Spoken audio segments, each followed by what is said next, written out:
Alright lads, thanks for stopping by for another one of my review videos. Whether you're a new subscriber or a long time viewer, thank you very much for stopping by. Today we're going to be taking a look at the Vixen FAW Mark II, the newest premium to the British tech tree. This plane is located in the 5th rank of the British tech tree and located at battle rating 8.3 in all 3 game modes. To unlock this plane, it's going to cost you 8,560 golden eagles, making this one of the most expensive premiums in the game. This is a rather large investment, especially considering the vehicle is only battle rating 8.3, rather low in the current meta. To put this plane in your lineup, it will of course cost you 10,000 silver lions, just like every other premium. As we'll see later on, this plane is pretty good at turning, so you may want to invest in the Expert and Ace qualifications for this vehicle, costing 900,000 silver lions and 2,000 golden eagles respectively. Being a premium, it will naturally have a low repair cost. In realistic battles, it's going to cost you 4,610 silver lions for a repair. Going on to the rewards, and with a premium account and in realistic battles, you'll have an RP modifier of 624% and a silver lion modifier of 795%. In terms of customization, you do have access to one skin for golden eagles, which adds a shark tooth to the front of the vehicle. In this video we're going to cover the performance and firepower of this vehicle before finishing with a conclusion.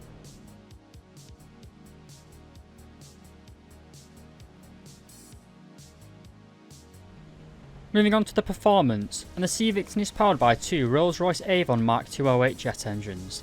These engines are non-afterburning and produce a maximum amount of thrust of 5,030 kg of force. These engines are very powerful, and when compared to the MiG-15, you do see a notable difference in terms of both top speed and climb rate. At least I did in game. Both of these engines combined give you a top speed of 1,109 km per hour at an altitude of 100 metres. Like a lot of British engines, they struggle to compress air at high altitudes, which means that your best performance will be lower down. Seeing as this is a battle rating 8.3 jet, the plane performing better at low altitude is pretty common for most jets at a similar battle rating. When the plane is fully upgraded, it has a turn time of around 24 seconds. This is the time it takes a plane to do a complete 360 degree turn. This plane is quite large and does have a large wing area, which does make it a pretty good turner, at least for the size of the plane. The problem we run into is that you're frequently going up against jets such as the LA-15 and MiG-15, which are small, nimble and highly agile. In a one-on-one rate fight, which is turning in the horizontal, these smaller airplanes will beat you. However, I did mention that this plane has great power in its engines, so if you take that fight into the vertical, you can almost certainly just outrun or outclimb most opponents. The plane also has takeoff flaps as well as landing flaps, which will aid in turning.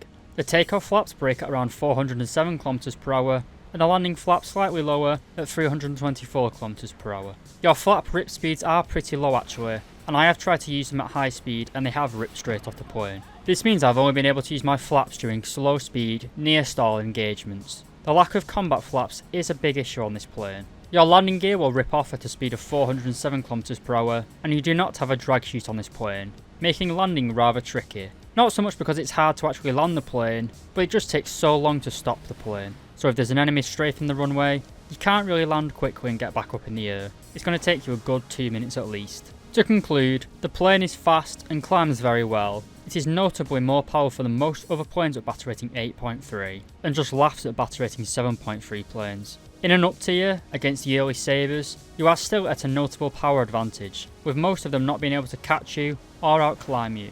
The plane is good at turning, at least for a plane this big, but compared to the more agile smaller planes found at a similar battle rating, turn fighting is not a viable strategy. The majority of my games have been played at 9.3, and I haven't really had an issue trying to outrun players. If you've been good at energy fighting, or played the German tech tree a lot, then this plane's performance will be right at home for you.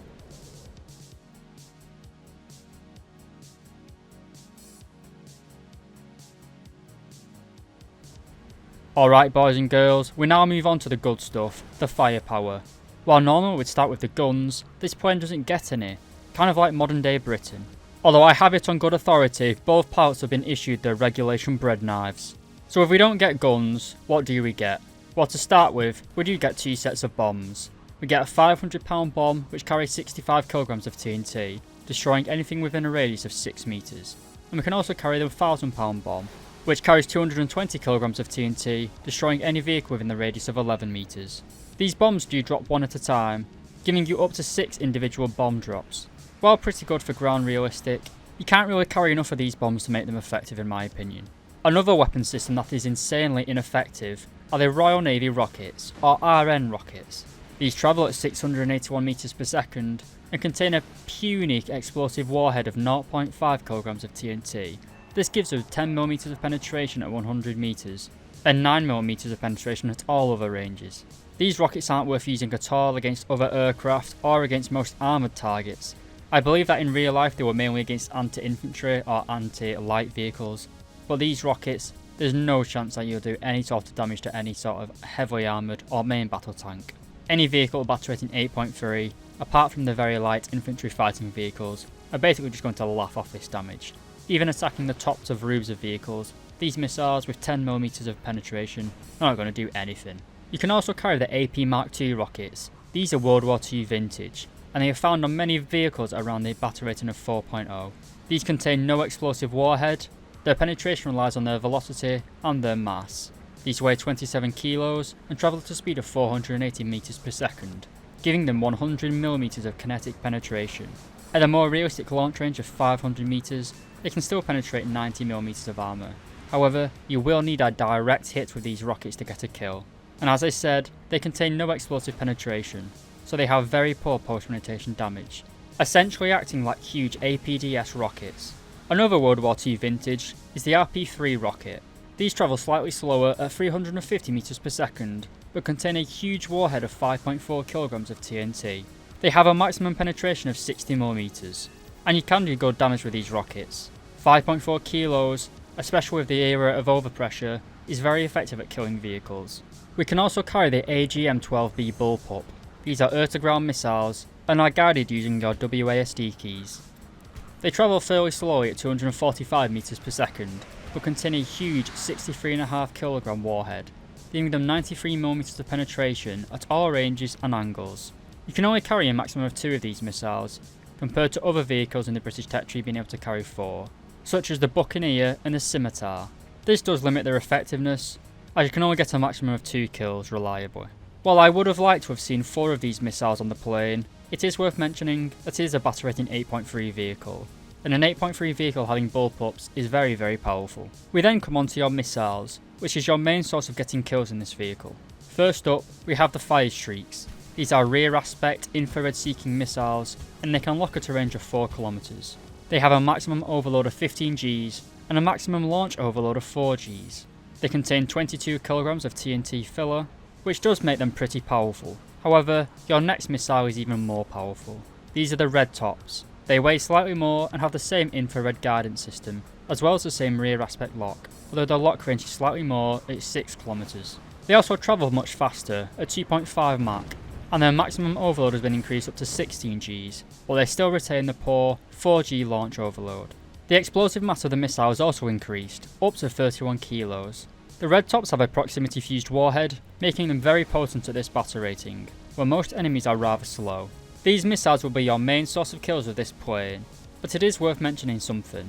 Most of the opponents you will be facing at battle rating 8.3 are typically fairly slow and have non-afterburning engines. We'll start with the latter point. Top tier jets is so point and click, mainly because the airframes of opponents are so hot. This means your missiles can be pretty much fired from a side-on aspect, and the missiles will fully track right into a target. At battle rating 8.3, enemy jets just don't have that incredibly warm afterburner, which happily guides in your missile. You need to get very close to an enemy, roughly between 1.5 and 1 kilometer, and then the former point, the planes being slower. While initially, this might be a good thing, because it's harder for them to evade, but in reality, it just means that these jets at 8.3 have a much lower turning circle compared to 11.0. A MiG-15 BIS can easily outturn an F-4E Phantom, which is rather obvious, but this means a MiG can just simply outturn your missile. It can just simply turn away from the tracking cone, turning its warm exhaust gases out of the tracker cone of your missile. So if you fire a missile at somebody at a range of 2 kilometers, they can simply do a 180 degree turn and the missile will lose track.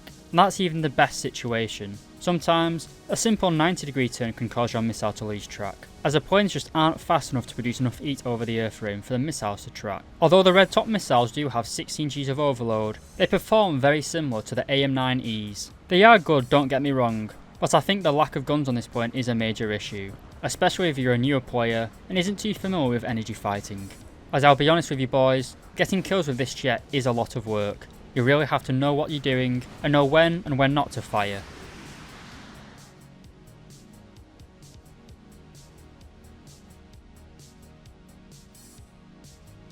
Alright boys, moving on to the conclusion, but first, let me know down below what you guys think about this vehicle, and what ship, plane or tank would you like to see a review on in the future.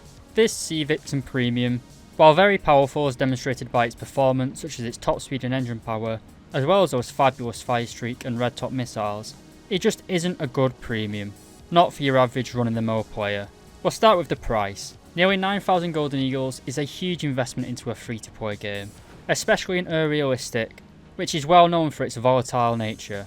The balance of planes changes from patch to patch, and the best premium in the game one patch is usually rather irrelevant in the next, so investing so much money into one purchase seems a little bit stupid to me, but it's your money, your choice lads. We then come on to the performance, and while this plane is very fast and climbs very well, as well as having favourable roll and manoeuvring capabilities, at battle rating 8.3 though, it simply isn't as manoeuvrable as the other contemporaries. While this isn't a negative, the lack of guns makes it just insanely hard to get kills with. You can't get on anybody's 6, and you can't usually kill them because you don't have any guns.